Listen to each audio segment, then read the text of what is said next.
Here we have the 97 Toyota Tacoma, the 6-cylinder.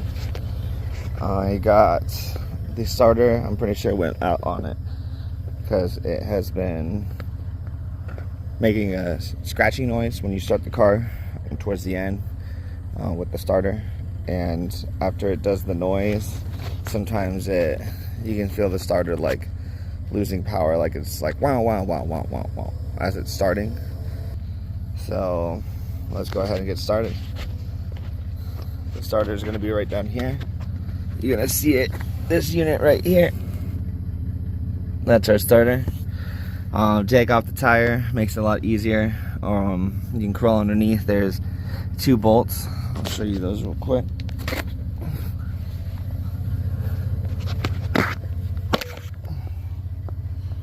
So you got 2 bolts for the starter.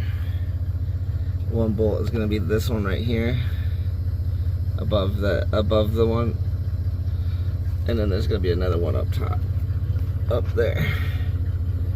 You're going to take that off, and you're going to disconnect the positive power cable to the starter, which is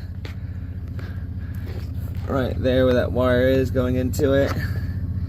And it should just pull all right out. So once that all pulls right out, we'll slide in the new one. So let's go ahead and get this thing pulled out. Alright, so here we are underneath the car with the starter. I already took the bolt off right here, so this is going to be your positive ground line right here. And I went ahead and took the bolt off already, so we're just going to go ahead and pop that off. Make sure before you do any of that, you unplug your battery from the car and keep your terminals very clear of any of the connections, because that would suck if you touched it while it was live. But now with that piece off, we're going to go ahead and trace this bolt here. So this side is where it screws into, and this bolt right here is what we're going to take off.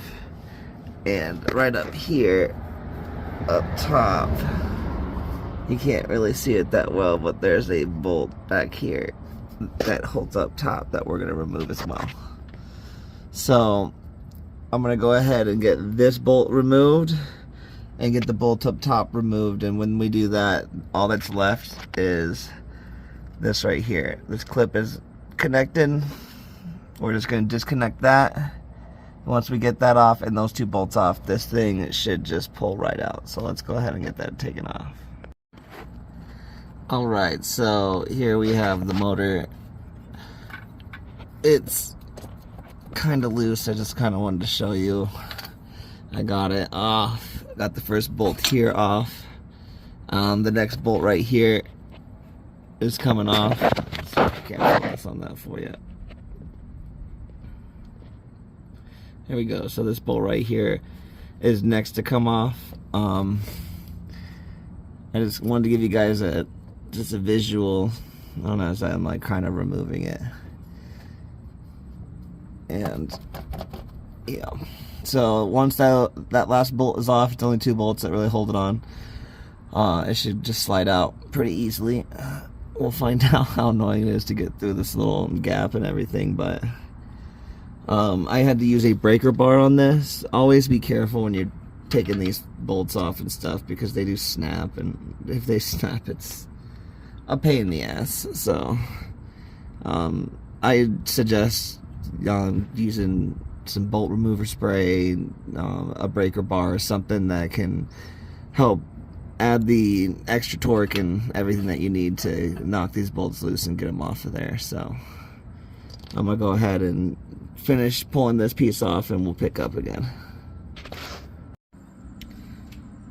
So here we have the starter motors right here.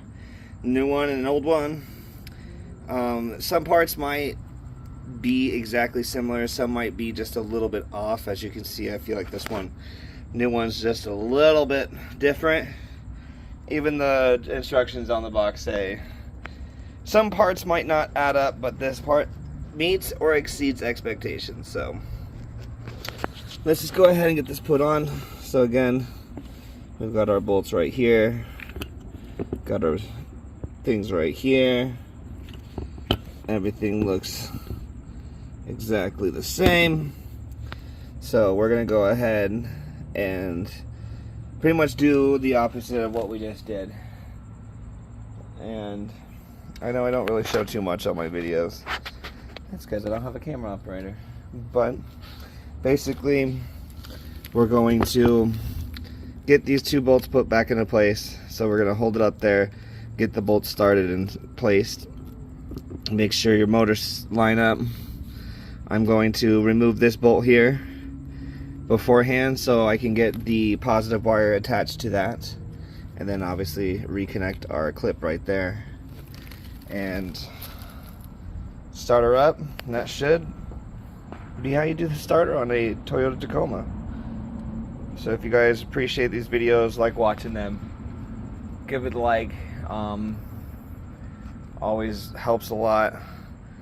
It does suck that I don't have full videos for you guys, but I'm planning on changing that soon. So thank you guys for watching and supporting the channel.